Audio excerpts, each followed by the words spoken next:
Depuis des millénaires, une question intrigue et divise. Qui a créé Dieu?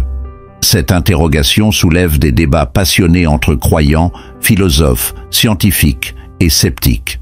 Est-il possible de comprendre une entité que l'on considère comme l'origine de tout? Ou cette question révèle-t-elle les limites de notre compréhension humaine? Dans ce script, nous explorerons cette énigme à travers des perspectives philosophiques, scientifiques et spirituelles. Et surtout, nous voulons connaître votre avis. Alors, préparez-vous à un voyage intellectuel et spirituel et partagez vos réflexions dans les commentaires. Si ce sujet vous passionne autant que nous, n'oubliez pas de cliquer sur le bouton « J'aime » pour soutenir notre travail. Abonnez-vous également à la chaîne et activez la cloche de notification pour ne manquer aucune de nos prochaines explorations sur des thèmes aussi profonds et fascinants. Et surtout, partagez vos réflexions en commentaire. Votre voix est essentielle à ce débat. La question « Qui a créé Dieu ?» émerge de notre besoin de comprendre l'origine de tout ce qui existe. Depuis notre enfance, nous apprenons que tout est fait à une cause. Par conséquent, il semble naturel de penser que si Dieu existe, alors il doit aussi avoir une origine. Cependant, dans les textes sacrés et les Écritures anciennes, Dieu est décrit comme étant éternel, sans commencement ni fin. Cette notion d'éternité défie notre compréhension humaine limitée par le temps et l'espace. Dans Genèse 1er verset 1, il est écrit « Au commencement, Dieu créa les cieux et la terre ». Ce verset montre que Dieu est présenté comme l'origine de tout ce qui existe. Il n'est pas un effet, mais la cause première. Il est celui qui a créé le temps, l'espace et la matière. La Bible ne cherche pas à prouver son existence, elle l'assume comme un fait absolu.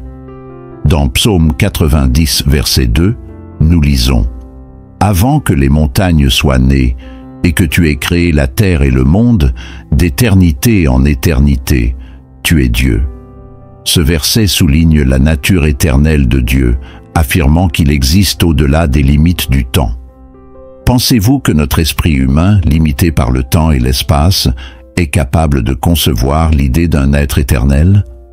Comment percevez-vous l'éternité telle qu'elle est décrite dans ces versets bibliques?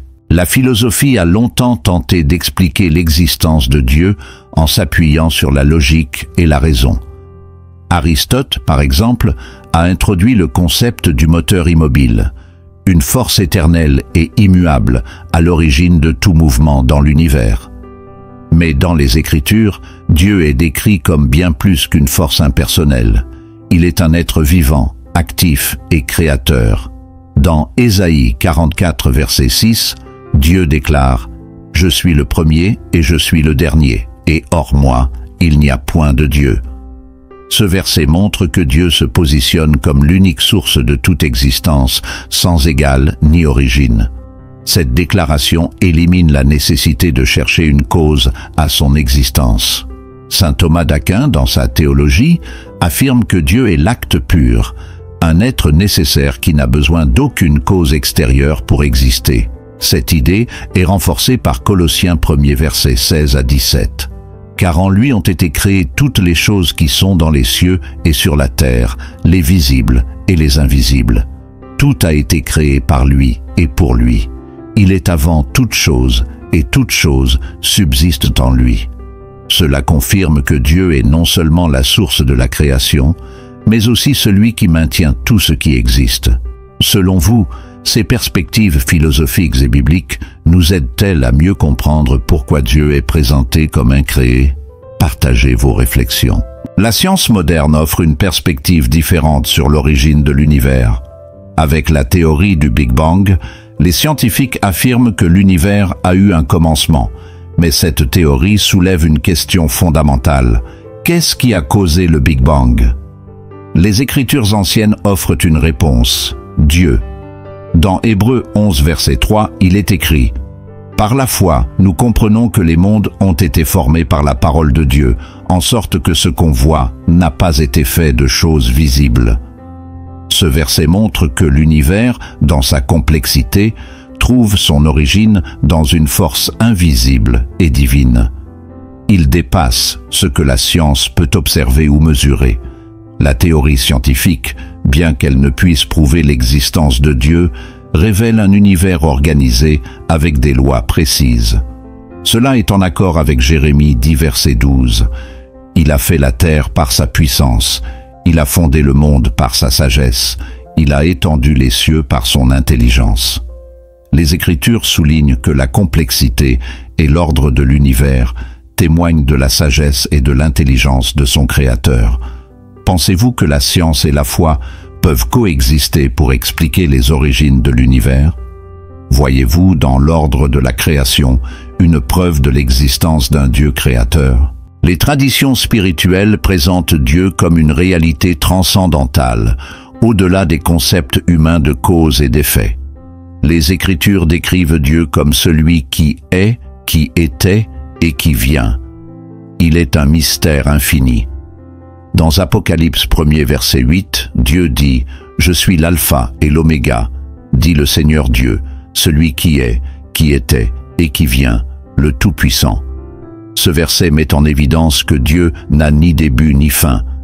Il est à la fois l'origine et la finalité de tout ce qui existe. Pour les croyants, cette réalité est souvent perçue à travers l'expérience spirituelle et la foi.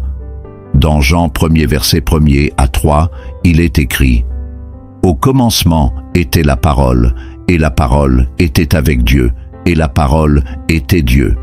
Toutes choses ont été faites par elle, et rien de ce qui a été fait n'a été fait sans elle. » Ici, la parole, logos, est présentée comme l'expression active de Dieu dans la création.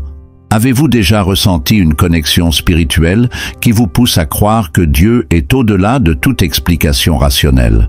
Que signifie pour vous la déclaration « Dieu est l'alpha et l'oméga » ?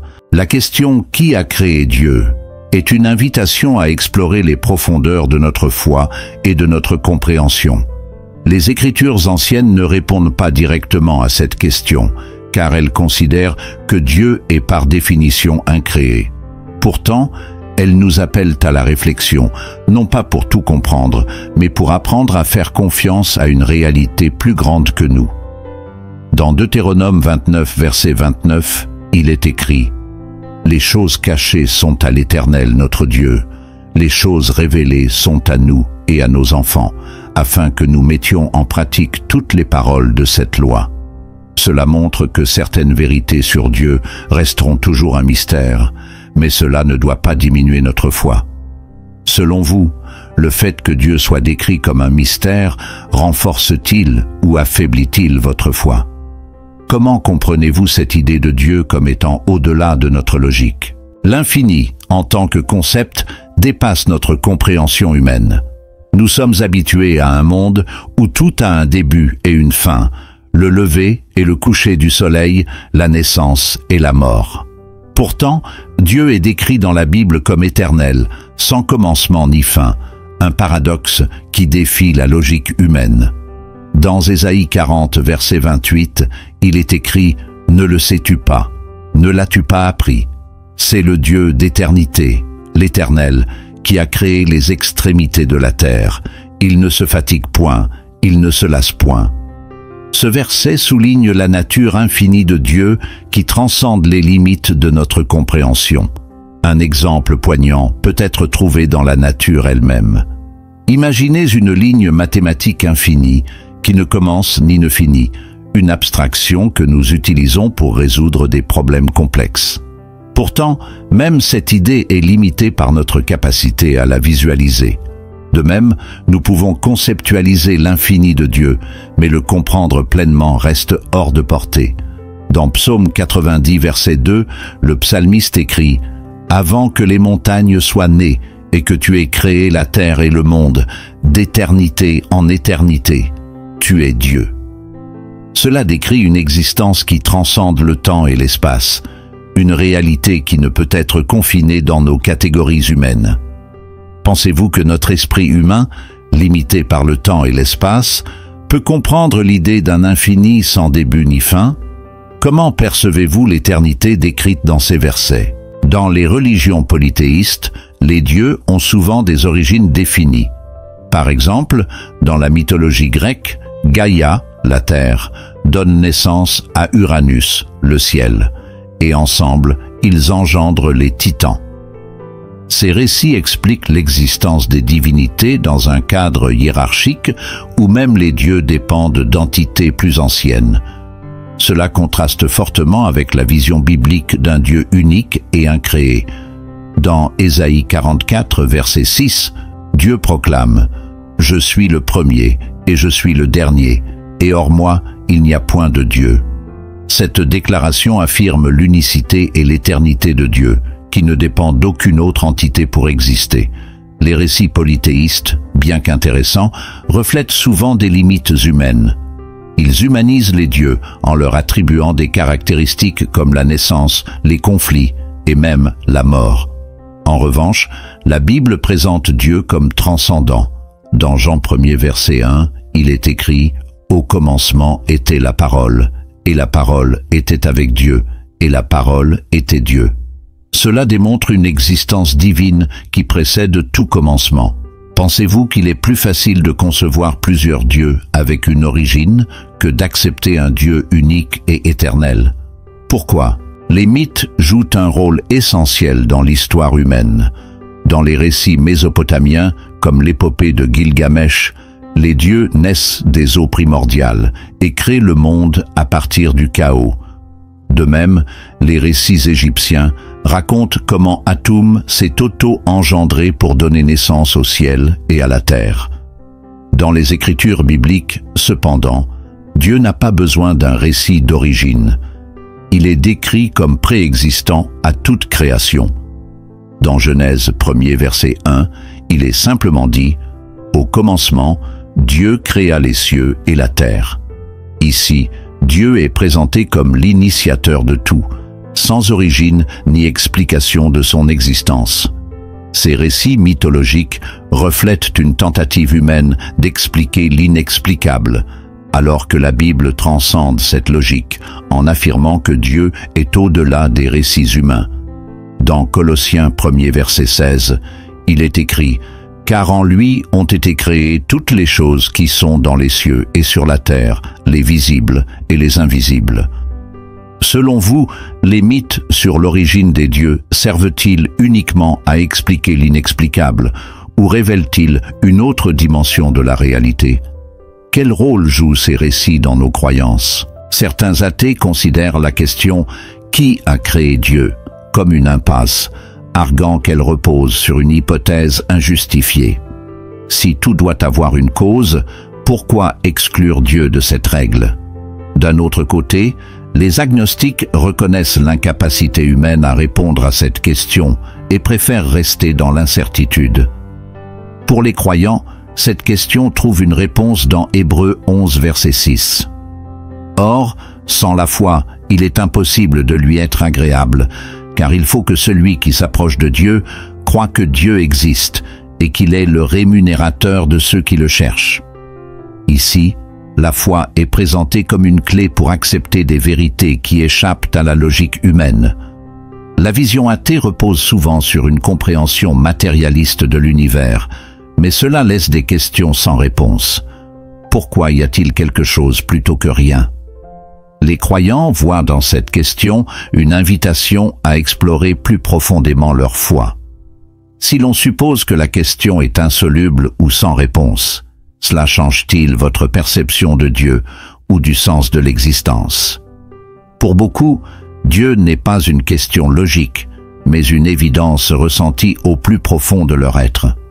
Cette expérience dépasse les mots et les arguments. Dans Romains 1er verset 20, il est écrit « En effet, les perfections invisibles de Dieu, sa puissance éternelle et sa divinité, se voient comme à l'œil nu depuis la création du monde quand on les considère dans ses ouvrages. » Ici, la nature est présentée comme un témoignage direct de l'existence de Dieu. Prenons un exemple poignant, le silence et la paix ressentis lors d'un lever de soleil ou au sommet d'une montagne. Ces moments transcendent les explications rationnelles et éveillent un sentiment de connexion à quelque chose de plus grand. La foi, comme le décrit Hébreux 11 verset 1, est une ferme assurance des choses qu'on espère, une démonstration de celles qu'on ne voit pas. Elle invite chacun à explorer, non pas avec la raison, mais avec le cœur. Avez-vous déjà ressenti une connexion intuitive avec une force supérieure? Pensez-vous que certaines vérités ne peuvent être appréhendées que par la foi ou l'intuition plutôt que par la logique? La question « Qui a créé Dieu ?» n'est pas seulement une question théologique ou philosophique, mais un miroir de notre désir d'explorer l'infini. Chacun peut avoir une réponse différente, mais ce débat enrichit notre compréhension collective. Alors, à vous la parole, partagez vos réflexions, posez vos questions et faisons ensemble de ce mystère une source d'inspiration. Avant de partir, pensez à aimer cette vidéo si elle a nourri votre réflexion. Abonnez-vous à notre chaîne pour continuer ce voyage intellectuel et spirituel avec nous. Activez la cloche pour recevoir des notifications sur nos prochaines vidéos. Et bien sûr, laissez votre commentaire. Votre avis enrichit cette discussion et inspire la communauté.